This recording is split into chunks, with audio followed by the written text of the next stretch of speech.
So hello everyone, this is your Sumit भैया and आज की इस वीडियो में हम बात करने वाले हैं कि 10th क्लास के बोर्ड्स में क्या हमारा राइट टाइम टेबल होना चाहिए जिसको फॉलो करके हम बोर्ड एग्जाम में 95% स्कोर कर रहे हो। ट्रस्ट मी गाइज, मैं यहाँ पर तुम्हारे साथ कुछ ऐसी बातें शेयर करने वाला हूँ जिसको अगर तुम फॉलो कर लेते हो ना तो बोर्ड एग्जाम में 95% तो क्या तुम उससे कई ज़्यादा स्कोर कर सकते हो। एंड ये वो चीज़ें हैं जो मैंने अपना टाइम टेबल बनाते समय भी ध्यान रखी थी एंड इन चीज़ों का मुझे काफ़ी बेनिफिट मिला था। तो वीडियो काफ़ी इन्फॉर्मेटिव होने वाला है एंड काफ़ी हेल्पफुल होने वाला है। वीडियो का तुम्हारा एक भी सेकंड वेस्ट नहीं जाएगा, इस बात की गारंटी मैं लेता हूँ। तो इसीलिए वीडियो को बिना स्किप करे तुम ध्यान से देखते रहना, ये वीडियो काफ़ी हेल्पफुल होने वाला है तुम्हारे लिए। अब सबसे पहले मैं तुम्हें बता दूँ कि यार जो हम ये टाइम टेबल बनाते हैं ना कि सुबह 6 बजे मैं उठूंगा, 6 से 6:15 तक मैं ब्रश करूंगा, फिर 6:15 से 6:30 तक मैं ब्रेकफास्ट करूंगा एंड सो ऑन।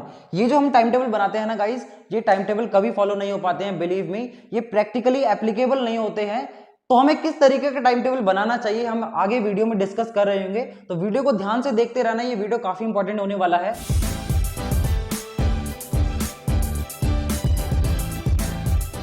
अब टाइम टेबल देने से पहले कुछ ऐसी चीजें हैं जो हमें ध्यान में रखना काफी जरूरी है, जिसमें से नंबर 1 पॉइंट ये है, एक क्वेश्चन होता है सबके दिमाग में यार कि हमें दिन में पढ़ना चाहिए या फिर रात में पढ़ना चाहिए, किस समय पढ़ना ज्यादा बेस्ट रहता है।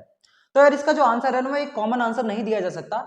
मतलब मैं एक आंसर नहीं दे सकता क्योंकि जो एक आंसर होगा सबके लिए एप्लीकेबल नहीं होगा। ये डिपेंड करता है तुम्हारे ऊपर कि यार तुम्हारा कॉन्सेंट्रेशन लेवल पूरे दिन में सबसे ज्यादा कब होता है। मतलब सुबह के समय तुम्हारा कंसंट्रेशन सबसे ज्यादा होता है या फिर रात के समय में। इसके अलावा तुम्हारे आसपास डिस्ट्रैक्शन सबसे ज्यादा कब कम होती हैं ये भी तुम्हें देखना पड़ेगा। उसी के हिसाब से तुम डिसाइड कर सकते हो कि तुम्हें सुबह पढ़ना चाहिए या फिर रात में पढ़ना चाहिए। जैसे मैं अपना एग्जांपल दे देता हूँ कि मैंने अपने टाइम पर क्या किया था। देखो यार, मेरे लिए ना सुबह जल्दी उठकर पढ़ना काफी बेनिफिशियल रहा था। मतलब मैं क्या करता था, मैं सुबह जल्दी उठ जाता था, मतलब 4 या 4:30 बजे करीब, एंड फिर उसके बाद मैं थोड़ी देर के लिए पढ़ लेता था एंड फिर अपने स्कूल के लिए जाता था। ऐसा करते करते ना क्या हुआ था कि मैं जो चीजें पढ़ता था ना सुबह के टाइम पर, वो मुझे ज्यादा देर तक, मतलब ज्यादा दिनों तक भी मुझे वो चीजें रिटेन रहती थी। उससे मुझे एग्जाम में भी काफी बेनिफिट मिला।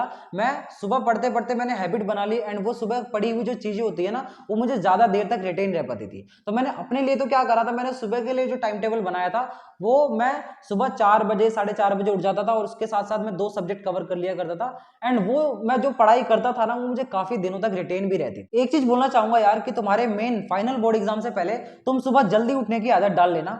कम से कम तुम 1 महीना पहले से इस आदत पर काम करोगे, क्योंकि यार फरवरी में एग्जाम होने हैं। एक तो ठंड का मौसम होता है, तो उस ठंड के मौसम में तुम सुबह 7 या 8 बजे तक सोते ना रह जाओ। इस वजह से तुम्हें पहले से ही, कम से कम भी 1 महीने पहले से तुम्हें सुबह जल्दी उठने की आदत डाल लेनी चाहिए। इसलिए इस हैबिट पे अभी से काम करना स्टार्ट करो। अभी से काम करना स्टार्ट करोगे तो तुम बोर्ड एग्जाम से पहले तुम्हारे पास ये प्रॉब्लम नहीं रहेगी कि मैं तो सुबह 7-7 8-8 बजे तक सोता रह जाता हूँ। तो इसलिए अभी क्या करो ना, रात का जो पढ़ने का जो टाइम टेबल है उसको फॉलो मत करो। तुम अपना सुबह जल्दी उठा करो, सुबह जल्दी पढ़ा करो एंड उससे क्या होगा कि तुम सुबह जल्दी उठने की आदत तुम्हारी बनी रहेगी। अब जो दूसरा बड़ा क्वेश्चन आता है सबके दिमाग में कि भैया कितने घंटे सोना चाहिए हमें, मतलब हम कितने घंटे की स्लीप लें। तो यार देखो, इसका आंसर मैं तुम्हें क्लियर कर देता हूं कि तुम जिस एज में हो ना, तो तुम्हें अभी स्लीप को सेक्रीफाइस करने की कोई भी जरूरत नहीं है। मतलब मैं तुम्हें ये सजेस्ट करूंगा, तुम अपनी स्लीप जो है ना प्रॉपर स्लीप लो। कम से कम भी 7 से 8 घंटे की पूरे दिन में तुम स्लीप लो। मैं तुम्हें ये सजेस्ट नहीं करूंगा तुम पूरे दिन में यार 4 या 5 घंटे ही सो, क्योंकि तुम्हारी वो अभी एज नहीं है। 4 से 5 घंटे की जो स्लीप का जो क्राइटेरिया होता है वो बड़े बच्चों के लिए होता है या फिर बड़े लोगों के लिए होता है। तुम अभी जिस एज में हो तुम्हें तो कम से कम 7 से 8 घंटे की जो स्लीप है वो प्रॉपर लेनी चाहिए। तो ये तो बिल्कुल अपने दिमाग से निकाल दो कि हमें कितने घंटे सोना चाहिए, कम सोए ज्यादा सोए।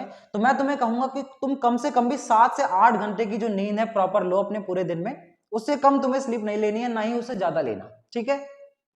तीसरा जो सबसे बड़ा क्वेश्चन आता है वो ये कि भैया कंसंट्रेशन लेवल कैसे बढ़ाएं।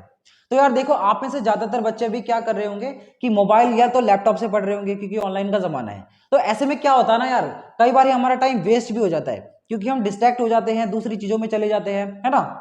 तो कंसंट्रेशन के लिए मैं तुम्हें कह सकता हूं कि यार तुम अपनी पढ़ाई को करने के लिए ना छोटे छोटे इंटरवल्स में पढ़ा करो। मतलब तुम इंटरवल बना सकते हो, जैसे मुझे 40 से 45 मिनट का पढ़ना है, फिर उसके बाद अपने माइंड को 10 से 15 मिनट का रेस्ट देना है, फिर दोबारा सेकंड शिफ्ट लेनी है मुझे 40 से 45 मिनट की, फिर दोबारा अपने माइंड को रेस्ट देना है। अगर तुम इस चीज को फॉलो करोगे ना तो तुम्हारा कंसंट्रेशन धीरे धीरे बनने लगेगा। हाँ, लेकिन कंसंट्रेशन तभी बनेगा जब तुम इस चीज को लगातार फॉलो करोगे कुछ दिन तक। अगर फॉलो करना बीच में छोड़ दोगे 2-4 दिनों के लिए तो तुम्हारा कंसंट्रेशन नहीं बन पाएगा। कंसंट्रेशन बनाने के लिए तुम्हें ऐसा करना चाहिए, अपने पढ़ाई को इंटरवल में पूरा करो, 40 से 45 मिनट पढ़ो, उससे ज्यादा मत पढ़ो, क्योंकि उससे ज्यादा लगातार हम पढ़ नहीं पाते हैं कंसंट्रेशन के साथ। तो इसलिए 40 से 45 मिनट अगर पढ़ा, उसके बाद अपने माइंड को रेस्ट दो, थोड़ा से गाने सुन लो, कुछ और दूसरा काम कर लो जिससे तुम्हें एनर्जी मिले, मतलब वहां पर तुम कुछ प्रोडक्टिव कर पाओ ताकि अगले 40 से 45 मिनट, इसलिए अपने माइंड को रेस्ट देना भी जरूरी है। तो कॉन्सेंट्रेशन के लिए तुम ये कर सकते हो कि अपने पढ़ाई को इंटरवल में पूरा करा करो।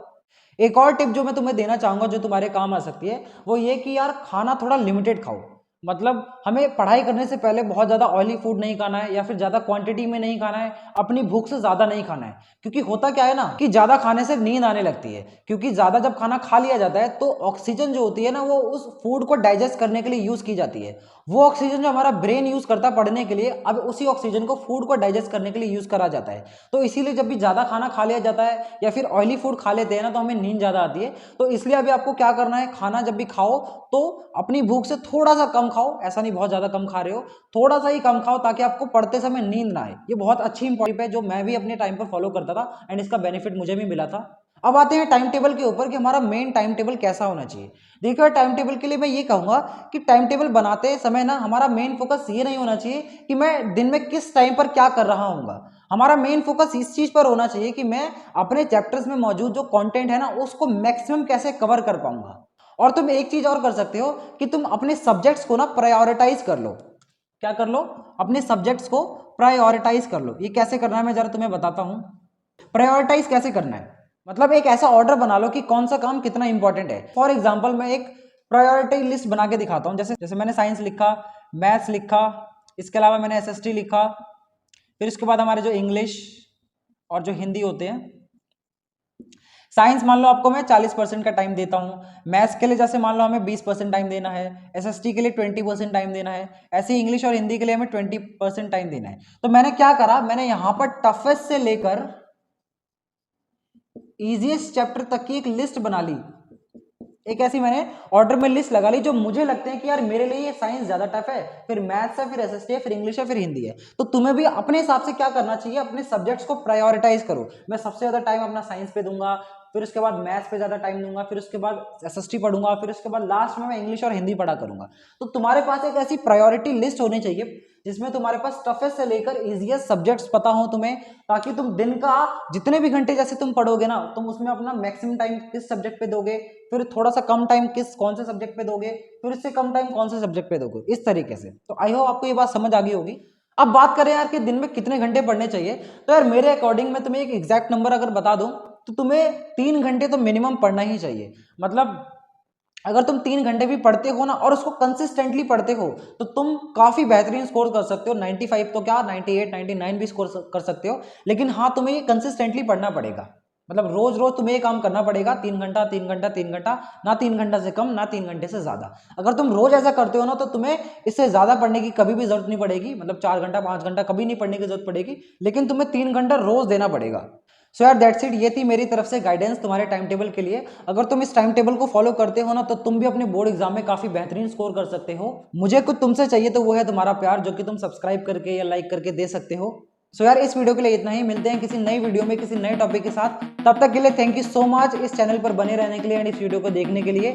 अगर वीडियो से थोड़ा भी फायदा हो तो कमेंट करके मुझे बता देना कि भैया आपकी ये बात मुझे अच्छी लगी या ये बात मुझे समझ में नहीं आई। ऐसा कुछ भी हो तो कमेंट जरूर करना, मैं तुम्हारे कमेंट जरूर पढ़ूंगा। तब तक के लिए थैंक यू सो मच।